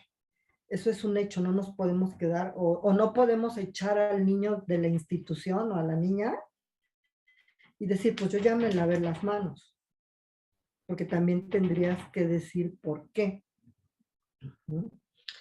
Pero generalmente esto necesariamente tiene que ser legal, porque y se complica mucho cuando los niños quieren, aman, a veces dicen, es que yo amo a mi papá o yo amo a mi tío, cuando aman al agresor. Se complica mucho, porque también a veces los abogados lo toman, ¿no? Como una evidencia de que no es cierto que lo están lastimando. Pero eso regularmente es la línea. Muchas Sí. gracias. Por nada. Muchas gracias. Mas. ¿Alguien más desea? Todavía tenemos un tiempo para preguntarle. Tenía otra mano levantada y se me fue. Iván, por favor. Sí. Sí, era la mía. Perdón, muchas gracias, doctora. Buenas tardes, doctora Margarita. Bueno, le agradezco la información que nos trajo, me parece muy interesante. Creo que este tema no escapa a lo políticamente correcto y también a los temas tabús que vemos hoy en día. Y me surgieron algunas reflexiones más que preguntas tras la exposición de esta información. Y es que, bueno, me quedé con la espina. Me quedé con la espina de lo que comentaba. No sé si se refería a eso, acerca de aquellas víctimas que quizá de alguna manera busquen el abuso sexual. Tal vez sea una aberración lo que estoy comentando, pero creo que sería importante ponerlo sobre la mesa. Sí. Bajo la consideración de que pues no tienen esta madurez o no se ha desarrollado completamente el juicio. Y pudiéramos estar hablando de las víctimas propiciatorias en el abuso sexual, pero estamos hablando también de personas con discapacidad intelectual, que ya son adultas, que ya son mayores, sin embargo que tienen esta condición y que no tienen desarrollado este juicio, ¿no? Y entonces eso me llevó a esta reflexión, cómo poder diferenciar objetivamente entre un abuso sexual que yo pienso que a veces en la discapacidad intelectual se observa o lo observa más el cuidador primario, la mamá o el papá, y son ellos quienes denuncian o tratan de señalar al agresor. Y entonces, ¿cómo diferenciar objetivamente entre el abuso sexual en personas adultas con discapacidad intelectual y aquello que le llaman el disfrute de la sexualidad en personas con discapacidad? Me parece que hay que también diferenciar estas partes y buscar indicadores objetivos. Ya nos mencionaba algunas pruebas, pero también yo quisiera saber, necesariamente tienen esta manifestación de estrés postraumático, por ejemplo, o de ansiedad o de depresión, o quizá haya tal vez pues, un disfrute real, ¿no? Y nosotros tendríamos que determinar como psicólogos si hay un abuso o si hay un disfrute sexual. ¿No? Me gustaría que abordara ese tema. Mira, tratándose de niños, niñas y adolescentes, es abuso. El abuso es abuso. Cuando proviene, sobre todo, de un adulto. Por ejemplo, si fuese un niño de preescolar o un niño de 3 años y un adolescente que es adolescente y tiene 14, 15, 16 años, la diferencia de edad es mucha. Y la ley contempla esa diferencia de edad. La ley contempla juzgar incluso a los adolescentes de acuerdo a su edad. Desde los 13 años se es adolescente, ¿no? Es la edad para considerarse adolescente. A partir de los 13 años a los 16, hay maneras diferentes de juzgar a un adolescente por sus actos. Aquí tiene que ver, ¿no? Estamos hablando, me voy a situar en el contexto de discapacidad y me voy a situar en el contexto de discapacidad intelectual porque como ya había mencionado, pues cuando hay una discapacidad auditiva o visual, cuando hay una discapacidad física o motora, es diferente porque no está afectado la capacidad de razonar, la capacidad de beneficiarse de la experiencia, incluso el tipo de memoria, ¿no? Es más a mediano y a largo plazo que en la discapacidad intelectual, cuando hay memoria, muchas veces es muy a corto plazo. Entonces, no se puede hablar de disfrute cuando es un adulto en contra de un niño, no se puede hablar que el niño disfrute, ¿no? Siempre el adulto tuvo estrategias, o sea, como se decía como lo dije a un principio, hay adultos que lo hacen por la fuerza y hay adultos que seducen. Es más difícil para nosotros evaluar cuando ha sido una seducción, porque muchas veces, pero los niños sin discapacidad intelectual protegen al agresor. Y por ejemplo, eso yo ya lo he visto en varias evaluaciones. Cuando no hay discapacidad, cuando están enamoradas, cuando les prometió, cuando les llamó mi princesa, cuando les prometió un futuro wow y cuando los tocamientos, o sea, hay niñas que dicen es que a mí me gustaba que me chupara, ¿no? Es que a mí me gustaba cómo me tocaba, yo iba porque quería que me tocara, incluso se responsabilizan. Estos niños que no tienen discapacidad pueden sentir culpa cuando ellos llegan a hablar y decir, sí me lo hizo, y cuando se dan cuenta que ha sido aprendido, que hay que ir a hacer declaraciones especiales a las fiscalías o acudir a audiencias, ¿no? Pero siempre que sea un niño que tiene una discapacidad intelectual, siempre que sea un niño con discapacidad intelectual o no, de parte de un adulto o de un adolescente no tan temprano, es un delito, aunque tenga placer el niño. Porque, se habla mucho en abuso sexual de que haya simetría de poder, que haya simetría de conocimiento, ¿no? Además de la simetría de edad, y que haya simetría de placer. No, o sea, si hablamos, por ejemplo, de desarrollo del cerebro, el cerebro del niño no tiene la misma capacidad de disfrutar un acto sexual, un tocamiento o mirar pornografía que la que tiene el cerebro de un adulto. Cuando hablamos de niños hipersexuados, lo vemos en las conductas, ¿no? Porque se frotan, porque por ejemplo, yo tenía una niña con síndrome de Down que era ya, bueno, es adulta, pero siempre parecía niña, ¿no? Entonces ya tenía 18 años, los acababa de cumplir, y mis alumnos eran varones, la mayoría. Entonces ella se abría la blusa con el terapeuta que le tocaba y le decía, llévame a pasear en tu carro. Y cada vez se abría más la blusa y le llegó a enseñar hasta el sostén, ¿no? Entonces, o sea, tú puedes decir ahí, no, pues esta niña está disfrutando, está teniendo un placer, pues evidentemente en ese momento parecía que sí. Aquí lo que importa es que ella se percate, se dé cuenta, tenga conciencia de sus actos. Y no lo tiene, ¿no?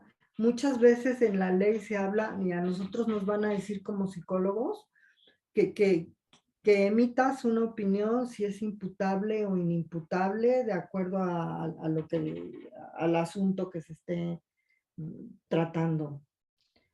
Entonces, pues de acuerdo al planteamiento del problema, a la pregunta de investigación que te hagan, tú estableces una metodología y un procedimiento de evaluación, pero no se puede, si yo te entendí bien tu pregunta, no se puede hablar de que un niño sea responsable de sentir placer por lo que le hace un adulto y que entonces ya no sea abuso sexual. Sobre todo si nos situamos en esta asimetría que yo te acabo de mencionar, ¿no? Asimetría de conocimiento, asimetría de poder, asimetría de gratificación en cuanto al placer. No sé si te contesté. Sí, muchas gracias, doctora. Nada más, no fui claro en una parte que es muy importante. Personas Sí. adultas con discapacidad intelectual, evidentemente sí es una relación de asimetría cuando un adulto seduce a un niño y definitivamente eso representa un delito. Pero cuando estamos hablando de personas adultas con discapacidad intelectual adultas y cuando el abusador pues no tiene una diferencia significativa de edad mayor, eh, y tal vez haya un tercero que considera que hubo un abuso, entonces psicológicamente podríamos determinar o emitir una opinión cuando es abuso y cuando es disfrute en pleno uso de los derechos sexuales de las personas con discapacidad. Por ahí va más o menos. Yo creo que esa pregunta ni siquiera pasaría, ¿no? En un contexto legal. Sería como no al lugar en una audiencia esa pregunta. Y, por ejemplo, a nosotros cuando nos piden aceptar un cargo como peritos, pues el que da el que da el visto bueno para que tú seas perito, sobre todo cuando somos peritos externos, es el juez, ¿no? El juez dice sí. O sea, que venga y que haga su labor como perito. Entonces, cuando los abogados presentan a los jueces lo que se va a trabajar, el juez califica y dice esto sí, esto no. Me parece que, con todo respeto, ¿no? Y es muy sana tu inquietud, ¿no? Eso no podría pasar, no tendría por qué, pues porque si bien es cierto, y yo lo dije en el transcurso de esta ponencia, que de acuerdo al desarrollo, a la edad de las personas con discapacidad, también hay conducta sexual, ¿no? Y obviamente también hay necesidades sexuales. Pero si son a través de lo ilícito, a través de lo oculto, a través de no haber una relación. O sea, nosotros sabemos que hay, por ejemplo, algunas personas con síndrome de Down que son novios, que se casan y que tienen bebés. Y lo hemos visto mucho, ¿no? Y tienen bebés. Algunos de ellos tienen bebés y su bebé tiene síndrome de Down, nace con síndrome de Down. Ahí decimos, está parejo, ¿no? ¿Por qué? Porque a lo mejor se conocieron en un grupo en donde asisten, en la escuela, etcétera, ¿no? Pero cuando una persona, o sea, aquí debemos de partir de la definición de abuso, ¿no? El abuso sexual tiene a su alrededor que es algo, o sea, es un acto abusivo. ¿Y qué quiere decir abusar? ¿No? Valerte de un poder.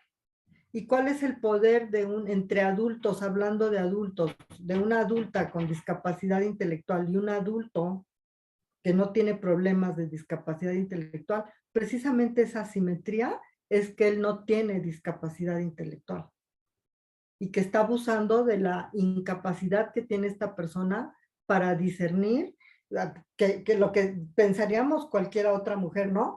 Que voy a hacer un momento en su vida, que no lo conozco, que no sé en qué conjunto toca, que no sé qué profesión tiene, ¿no? Lo que decimos muchas mujeres, ¿no? Para aceptar a un hombre o para aceptar una compañía sexual, ¿no? Y esta persona adulta con discapacidad intelectual precisamente carece de lo que yo había mencionado en un principio, ¿no? Del razonamiento, del beneficiarse de la experiencia. Ahora, tendríamos que hablar en términos fundamentalmente de qué tipo de discapacidad intelectual tiene. Si es leve, si es moderada, si es grave o si es profunda. O sea, imagínate una persona con discapacidad intelectual profunda, pues a veces ya en la edad adulta ni siquiera se mueven, a veces están en una cama, ¿no? O sea, y se van deteriorando y a veces tienen comorbilidades hasta con trastornos psicóticos. Entonces siempre va a ser un abuso, aunque disfrute, es abuso, porque no están en las mismas condiciones. Bueno, muchas gracias, maestra Margarita. Por los tiempos, ya no podemos tener más preguntas. Les agradezco a todos y todas sus preguntas. A mí me gustaría completar esta parte, si me permites, Margarita, en esta cuestión de qué diferencia pues esta condición de pensar si hay placer o no hay placer. Y es el mismo concepto, ¿no? Entonces implica el abuso, significa etimológicamente uso deshonesto. Y si hablamos de abuso sexual, es uso deshonesto del cuerpo sexual. En ese sentido, no está centrado en la víctima, está centrado en la persona que hace la conducta deshonesta. Y en ese sentido es un delito, ¿no? Está centrado en un delito por ser un delito hacia el uso deshonesto de una persona con discapacidad que está equiparable a una persona menor de edad de acuerdo al ámbito jurídico, ¿no? Entonces, si lo tenemos claro así, no importa el placer, no se pone en juego el placer, sigue habiendo un uso deshonesto del cuerpo por la persona que lo realiza. Entonces, si el otro siente placer, a los niños les fascina que los toquen, ¿no? Entonces, sí, las personas con discapacidad, no importa cuál sea, también les va a gustar que les toquen. Y a todos como cuerpos sexuados nos van a gustar que nos toquen. Entonces, no está centrado en eso, ¿no? Entonces, ¿cómo permitimos esto? Hace la diferencia de la persona que lo realiza, no de quien la recibe, ¿no? Entonces, muchas gracias, Marita, solo quería completar esta parte. Y poniendo un ejemplo ahorita que Iván, cuando habla Iván habla sonriendo. Y yo puedo pensar que en su sonrisa, que su discapacidad, me está seduciendo para que yo lo toque, ¿no? Entonces, como tal, esa discapacidad de hablar, en este caso, riendo o sonriendo, ya lo coloca en un objeto que yo percibo como abusadora para tocarlo. No por la condición que él pueda pensar de su propia forma de expresar cuando habla, ¿no? Entonces creo que ese es un ejemplo metafórico que podríamos tomar en cuenta para esta parte, ¿no? Y bueno, muchísimas gracias y no sé si Irma quieres dar el cierre, por favor. Pues muchísimas gracias, doctora Margarita Montes de Oca, de verdad, muchísimas gracias por su excelente presentación. Le haremos llegar la constancia a través del correo electrónico y también agradezco a todos su asistencia y su participación. Hugo, no sé si quieras comentar algo. Y entonces es todo por hoy. Les comento que la próxima es el 4 de marzo a la misma hora en el mismo enlace y vamos a hablar sobre las tecnologías de la información. Muchas gracias. Muchísimas gracias.